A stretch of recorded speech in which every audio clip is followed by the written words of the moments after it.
Bem-vindos. Hoje o nosso conteúdo a ser estudado é a reforma ortográfica. Vocês podem ter esse acesso do material nas páginas 151 a 160.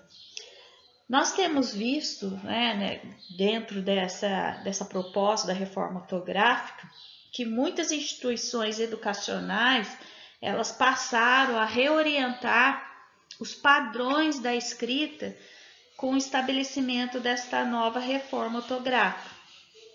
Muitos consideram que essa mudança ela acabou sendo maléfica porque não oferece vantagens que sejam compatíveis a essa mudança, né? Até porque nós tivemos que abandonar algumas formas, né? Tudo aquilo que nós aprendemos, elas foram consideradas como formas erradas dentro da língua portuguesa. Já outras pessoas, elas apontam que esse tipo de mudança, ela foi importante porque conseguiram elaborar uma mesma grafia para todos os países que adotavam, que têm o português como uma língua pátria. Então, nós temos duas vertentes dentro do porquê de fazer essa reforma. Mas, ao contrário do que se imaginava, essas mudanças elas não foram um mero fruto da modernidade, desse momento, dessas mudanças que nós vivenciamos, mas que elas foram assim, elas já estavam sendo pensadas desde 1970, né? Já estavam mobilizando alguma forma para que uma estrutura que mudasse essa reforma ortográfica. Aí, em 1986, 8 países passaram a ter o português como língua oficial, né? Então foi um processo assim lento. Desde 1970 pensava-se em fazer essa reforma ortográfica, mas oficialmente a reforma ortográfica ela passou a vigorar no Brasil no dia 1º de janeiro de 2012, mas teve um período de adaptação que foi desde janeiro de 2012 até 31 de dezembro desse mesmo ano. Então, foi feita uma reforma e também teve um processo de adaptação que ocorreu dentro desse período estipulado pelo Ministério da Educação. Bem, apesar dessas mudanças atingirem em menor escala a grafia que é utilizada no Brasil, aproximadamente, vamos dizer, 0,5% das palavras contra 1,5% em Portugal, os brasileiros eles estranharam sim algumas regras adotadas, né? A gente foi o país que menos sofreu com essas mudanças. Como, por exemplo, nós vimos o fim do trema, o desuso de alguns acentos, dos acentos agudos e o circunflexo em determinados casos. Mas como estamos nesse constante desenvolvimento, e também a gente percebe que a língua ela muda, vimos que a linguagem ela é viva, as palavras que nós utilizávamos antes, hoje em dia nós vemos que elas caíram de moda, né? Não se utilizam mais, até mesmo algumas palavras que os nossos pais utilizam, a gente não sabe qual é o sentido daquela palavra, né? Então, percebam que a língua ela é viva, ela muda, ela está em constante processo de mudança. Eu coloquei para vocês um texto de Luiz Fernando Veríssimo, né? E Tudo Mudou. Ele diz ele aborda esses modismos e essas mudanças que a sociedade vai sofrendo, né? E o mesmo acontece com a língua. É uma forma de fazer uma comparação dessas mudanças com a nossa linguagem e como também essas mudanças influenciam no meio social.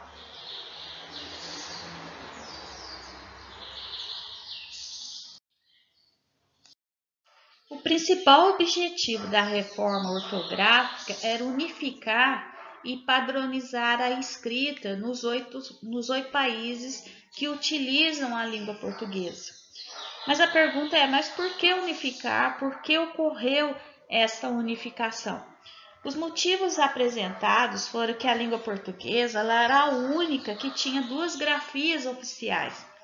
Com a unificação, esses países que fazem parte deste bloco, eles conseguiriam simplificar o ensino e a aprendizagem da língua portuguesa, né? Além de ter o fortalecimento dessa cooperação educacional, esses países também tornariam a língua portuguesa como um idioma oficial, porque facilitaria o processo de intercâmbio cultural e científico entre esses países, além de ampliar e divulgar o idioma da literatura na língua portuguesa. Então, estes foram os principais motivos que impulsionaram para que ocorresse a reforma ortográfica.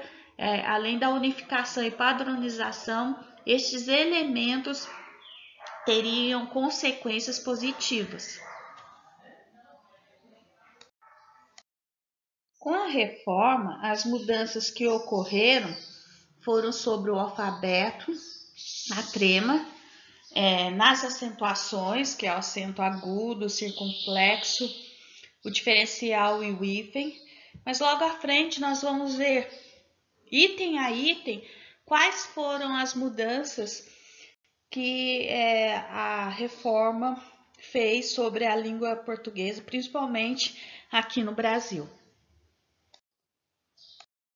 Em relação ao alfabeto, antes ele era composto por 23 letras antes da reforma. Com a reforma ortográfica, ele passou a possuir 26 letras. Foram incorporadas as letras K, W e o Y, né? Nós já utilizávamos alguns símbolos, medidas, até mesmo alguns nomes próprios. Nós já utilizávamos uma grafia que constavam essas letras. Então, nós não sentimos muita alteração com essa inclusão, até porque respeitávamos a grafia desses elementos que possuíam essas letras. Então, não foi assim uma mudança que trouxe algum transtorno para nós brasileiros.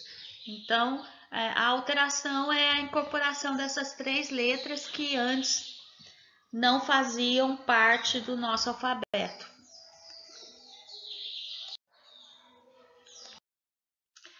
No novo acordo ortográfico, o trema ele foi um sinal retirado da grafia. Ele é representado, como vocês podem ver, por 2 pontos utilizados e inseridos em cima da letra U. Nos grupos que, ge e gi, vocês vão observar que o trema ele deixou de existir na grafia dessas palavras, né? Mas é importante vocês lembrarem que a pronúncia ela continua a mesma, tá? Só foi retirada a acentuação. E aí eu coloquei para vocês neste slide alguns exemplos que vocês possam fazer uma comparação como era antes e também como está agora. A outra mudança que ocorreu foi sobre a acentuação, que foi a eliminação dos acentos nos hiatos os e também nos verbos em, que não mais recebem acento circunflexo. Também ocorreram mudanças nos verbos crer, dar, ler e ver, além de seus respectivos derivados. Vejam nos exemplos como era antes e como está agora com a reforma ortográfica, tá? Uma outra mudança que ocorreu nas regras de acentuação foi que não se usa mais o acento dos ditongos abertos, né? Os ditongos é o encontro de uma vogal com uma semivogal. Vocês olhando a apresentação, vocês vão ver que foram retirados o acento agudo, né, das palavras como, por exemplo, assembleia, ideia, heróico, jiboia. Então, essas palavras, elas não levam mais a acentuação aguda. Já as palavras acentuadas como és, el, els, oi e ois, elas mantiveram a acentuação aguda. Percebam que chapéu, heróis, mausoléu, girassóis e anéis, elas mantiveram a antiga regra de acentuação. Então, elas continuam sendo acentuadas, tá? Então, observem esses dois critérios dentro da acentuação. Algumas palavras sofreram alteração com a reforma, outras mantiveram aquela regra que vocês já tinham aprendido no processo de alfabetização. Bem, as letras que também não são mais acentuadas, né, sofreram alteração após a reforma, é a letra I e a letra U, né, principalmente quando formam um hiato. O hiato, ele é o encontro de duas vogais em uma mesma palavra, tá? Essas letras, elas não vão ser mais acentuadas, principalmente quando elas vierem, tanto a letra I como a letra U, elas vierem depois de um ditongo. E o que é ditongo? O ditongo, ele é o encontro de duas vogais que pertencem à mesma sílaba. E elas são pronunciadas numa só emissão de voz. Por exemplo, a palavra peixe. Vocês vejam que ao pronunciar a palavra peixe, ela mantém o mesmo timbre na voz. Então, essas letras que vierem depois de um ditongo, elas não são mais acentuadas. Nós temos como exemplos que foram colocadas na apostila para vocês visualizarem a palavra baiuca, boiuna e feiura. Antes da reforma, essas palavras, melhor dizendo, eram acentuadas com acento agudo. Após a reforma, os acentos eles foram retirados, tá? Então, é sobre as letras I e U, que não há mais acentuação, principalmente quando elas vêm após um ditongo. O ditongo é o encontro de duas vogais que são pronunciadas numa só emissão de voz. Novamente, vamos pegar a palavra baiuca. Nós temos um ditongo, duas vogais antes da letra U. Nós temos a vogal a vogal I e a vogal U.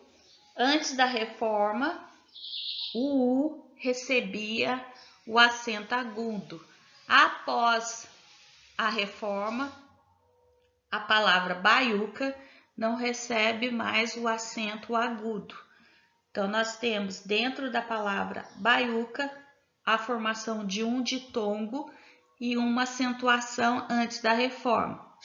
Após a reforma, nós temos o encontro de duas vogais que formam o ditongo e a letra U não recebe mais a acentuação. Em relação ao acento diferencial, ele é utilizado para permitir a identificação mais fácil de palavras homófonas ou palavras pares, como está sendo explicitado para vocês na apostila. Essas palavras homófonas são palavras que têm a mesma pronúncia.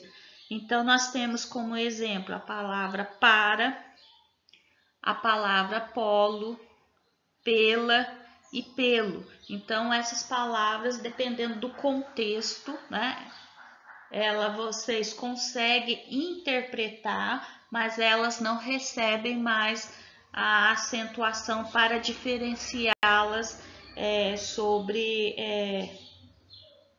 a compreensão, sobre o entendimento. O acento diferencial, ele é utilizado para permitir a identificação mais fácil de palavras homófonas ou palavras pares, como foi colocado para vocês na apostila. Essas palavras pares são as palavras que têm a mesma pronúncia. Então, as palavras que não recebem mais acentuação são o para, o polo, o pela e o pelo. Né? Então, vai muito da interpretação textual.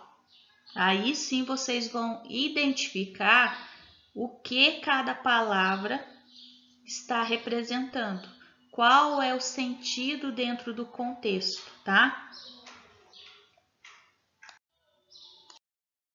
No entanto, duas palavras que obrigatoriamente continuarão recebendo o acento diferencial são as palavras por e pôde. O por, ele mantém o acento circunflexo, até para que ele não seja confundido com a preposição por, de colocar. E o pôde, que também vai manter o acento circunflexo, até para que não haja uma confusão com a palavra pôde, que é o verbo conjugado no presente, tá? Então, essa é uma observação muito importante que deve ser feita. Essas duas palavras, elas mantêm o acento circunflexo, que é o acento que vai diferenciar de uma palavra a outra. Permanecem também os acentos que diferenciam o singular do plural dos verbos ter e vir, assim como seus derivados, manter, deter, reter, conter, convir, intervir, entre outros. Observem nos exemplos colocados para vocês e notem que os verbos ter e vir no plural, eles recebem o acento circunflexo. Também ficou facultativo o uso do acento circunflexo para diferenciar as palavras forma sem acento e forma com acento circunflexo, tá? Em alguns casos, é interessante colocar o uso da acentuação porque vai deixar a frase mais clara. Vejam o exemplo colocado para vocês. Qual é a forma da forma do bolo? Então, vocês vão ter a compreensão a partir do momento que vocês colocam a acentuação de forma clara e objetiva, e assim a frase ela vai ficar muito mais coesa. Um outro critério é que não se usa mais o acento agudo na letra U tônico dos grupos que, ge e gui. E aí vocês estão observando o slide, né? Vocês têm os exemplos e vocês podem estar se perguntando sobre alguns termos que já até foram ditos ou alguns termos que vocês leram na apostila e estão também na apresentação. Por exemplo, aí no slide vocês têm a palavra risotônicas, né? Mas eu já falei sobre monossílabos tônicos, pretérito imperfeito. Eu vou lembrá-los que a gramática ela não é o nosso objeto de estudo, então vocês não fiquem preocupados, isso não está no contexto da disciplina e também não vai ser um objeto de cobrança, até porque vocês não tiveram um tempo hábil para aprender até mesmo sobre interpretação e produção de texto, né? Então, não é correto cobrá-los sobre a questão da gramática, então fiquem tranquilos, tá? O interessante é vocês manterem a atenção no objetivo da disciplina, que é a interpretação e produção de textos. Também chama a atenção de vocês que não é fácil fazer a utilização do hífen, né? É preciso que vocês prestem muita atenção, porque usar ou não esse sinal gráfico depende muitas vezes do sentido dos termos separados por ele. Então, uma outra alteração também sobre o hífen é que as palavras compostas, como por exemplo, manda-chuva, paraquedas, paraquedismo, eles mantinham esse sinal entre essas duas palavras. Após a reforma, o hífen ele foi retirado e essas palavras elas se tornaram uma única unidade. Então, um exemplo para vocês é a palavra mandar-chuva. Após a reforma, ela se tornou uma única unidade, tá? Agora, palavras de origem tupi-guarani, elas devem manter o hífen com os seus sufixos, tá? Os sufixos, aí vocês têm como exemplo o açu, o guaçu e mirim. Palavras tupi-guarani, amoré-guaçu, anajá-mirim, capim-açu, tá? Os sufixos são palavras que vêm depois do hífen. Prefixo são palavras que vêm antes do hífen, tá? Ou palavras que são palavras, podemos dizer, são prefixos, tá?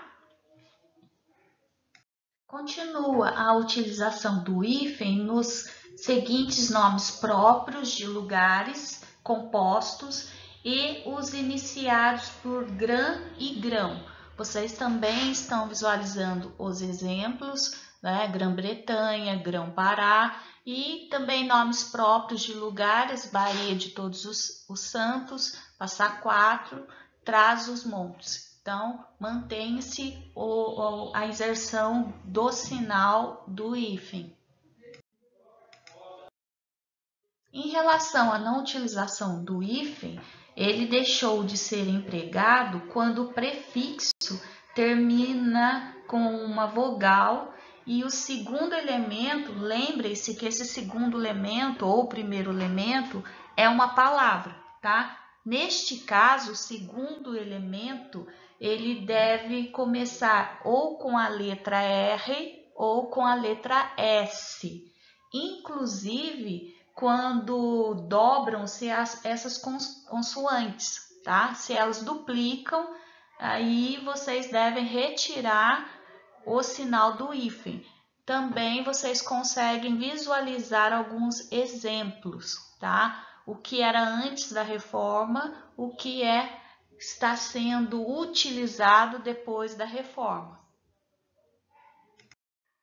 Mas quando o prefixo terminar em vogal e essa vogal ela é diferente da vogal que está iniciando a segunda palavra, vocês também têm que retirar o sinal do hífen. Observem os exemplos que estão sendo apresentados. Notem que antes a palavra autoescola ela possuía em sua grafia o hífen. Depois da reforma, a palavra passou a formar uma única palavra, uma única unidade, né?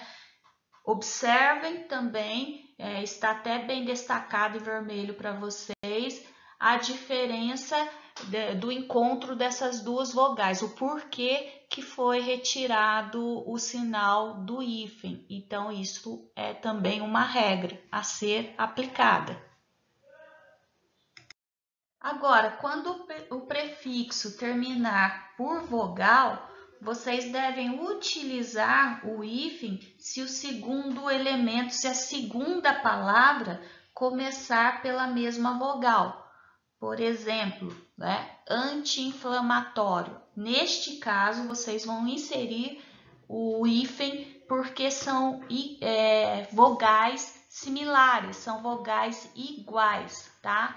Lembrem-se que o prefixo é a primeira palavra que vem à frente do segundo elemento, da segunda palavra. Eu coloquei para vocês o que é prefixo também para vocês gravarem, tá?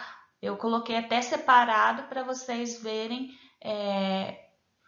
a diferença de como ficou após a reforma a inserção do hífen nestas palavras que foram sujeitas à nova regra. A outra regra também que deve se manter o hífen ocorre quando a segunda palavra ela é iniciada pela letra H. Então, vocês também têm alguns exemplos aí para vocês gravarem e começarem a se acostumar com a grafia correta.